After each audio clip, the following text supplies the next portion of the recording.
These are supposed to be done. See, only the ritual has remained, the science has not remained, that's the problem.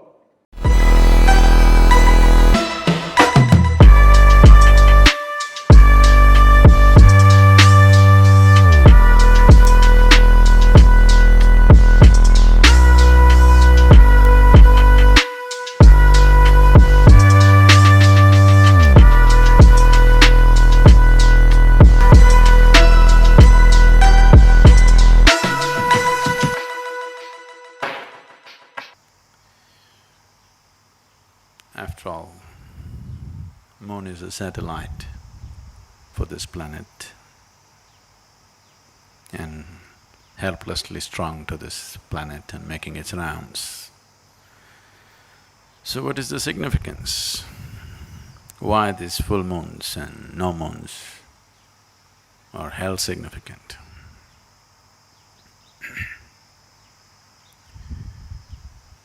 You should know that if someone is mentally disturbed on a full moon day, on a new moon day, they get little more disturbed than usual. You're aware of this? Happens to you? So, it doesn't happen to you, but it does happen to somebody. So it is not that moon instigates madness, it is just that when the moon takes certain positions, it heightens whatever you are. If you are loving, you become more loving. If you are joyful, you become more joyful. If you are blissful, you become much more blissful. If you're a little insane, you become much more insane. If you're meditative, you become far more meditative. It just enhances everything that you are. So we considered these days important so that you consciously create the right kind of quality in you so that it gets enhanced. Today is Purnima, in the morning you get up and you be in a certain way, you create a certain quality in you so that by evening that quality is enhanced. So whatever the qualities that you are, so that you start engineering it more consciously than being a victim of unconscious eruptions within yourself. So the moon does not make you mad or meditative, it just enhances whatever you are. You know, even the ocean goes mad. If you are a swimmer on the beach, it's madness for you. But if you are a skipper of a large vessel, it is a boon for you. But something is happening.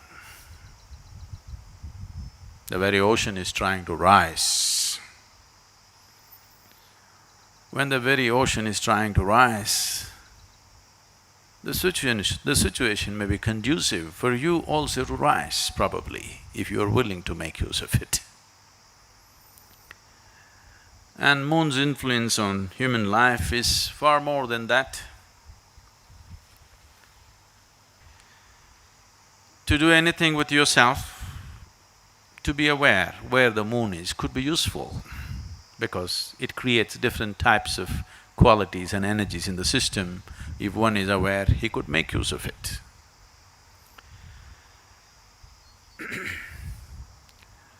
In English language, moon is lunar.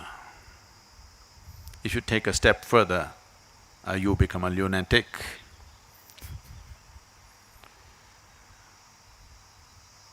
So generally, the influence of the moon is considered illogical. Anything illogical, generally in the West got labeled as madness or insanity. But here, we always saw the limitations of logic. Logic is very useful to conduct the material aspect of your life. If you want to do your business, you want to build a house, you want to do all the things in the world, You have to be logical, there is no other way to conduct it. This is the problem with us. To conduct the outside, we call the divine. To conduct the inward, we try to go at it logically. Both won't work for us. So, when it comes to subjective dimensions of life, if you are not willing to step beyond the limitations of your logic, then nothing ever will happen. If I ask you to close your eyes and do something very simple, you sit here and calculate, okay, if I do this, what will I get, what will happen, this, nothing will ever happen to you. If anything beautiful has to touch you in your life, if meditation has to touch you, if love has to touch you, if bliss has to touch you, you must be illogical. Everything is logically correct, but you have a long face because everything is correct with you. You're correct, but life doesn't work like that. If you wake up in the morning, tomorrow morning when you wake up, lying down in your bed, think 100% logically. Do not think of all those beautiful moments in your life. Do not go back to any experience which matters to you. Do not think of the birds in the sky, the sunrise, the flowers in your garden, your child's face or a loving moment in your life. Don't look at any of that. Just think logically. Now you actually have to get out of bed. That's not a small feat. Is it a small feat? It's not a small feat. And then you have to go to the toilet. Then you have to eat, work, eat, go to sleep. Again tomorrow morning, same thing. Cut out the experiential aspect. Think of your life 100% logically and see, you have to do the same damn things for the next 30, 40, 50 years. And if you do yoga, it gets elongated. It gets stretched further, you know. The same nonsense every day, every day, every day. Just think logically, is it worth it? Is it worthwhile? Is it worthwhile? No. Moments of extreme logic are moments of suicide.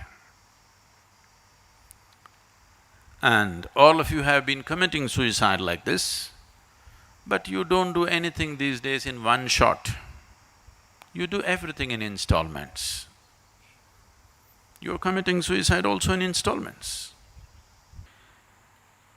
So the moon, today being a full moon, the clouds are hiding it, but don't worry. Whether you can see it or not, the influence of the moon is very much there. Because on a no moon day or a new moon day, the influence of the moon is far more than on the full moon day. So whether you perceive something or do not perceive something is not the issue, the influence is anyway there. There is a logical element to you which helps you to handle the material well. There's a dimension beyond logic, without it the subjective dimensions can never be accessed. For example, in Rakshabandhan, a sister ties a thread around her brother's arm. What is the significance and purpose of Rakshabandhan practice? Oh, they're tying that plasticky chinky-minky on somebody's hand these days. The idea is to tie a consecrated thread. Marriage is also happening like that, isn't it? Mangal Sutra. Now, of course, they're wearing a dog chain. You're supposed to wear Mangal Sutra. Every year you're supposed to renew this, because energetically it is prepared in a certain way that it does certain things to you. It is in the preparation of the thread. Normally we are using a non-sanforized cotton thread or a silk thread, which is not put through the chemical process. And we are using certain methods to energize this, because these are materials which can retain energy for a period of time. So this was used to bind people in a certain way, to create a certain sense of security and stability in the system. But Rakshabandhan, all these things have become very market-oriented stuff. Everybody is trying a plastic the chinky-minky stuff, what's all… it's made of all kinds of things. No, these are supposed to be done… See, only the ritual has remained, the science has not remained, that's the problem. Over a period of time, we've carried the ritual, but we've given up the science of it. So let us say it so happened, stretching it to the limit. It so happened you're a surgeon, after a few generations you forgot why you do surgery. You just understand you have to cut up people. Then you better be in the pathology laboratory, isn't it? Even there you cut with a purpose, not simply cut up people.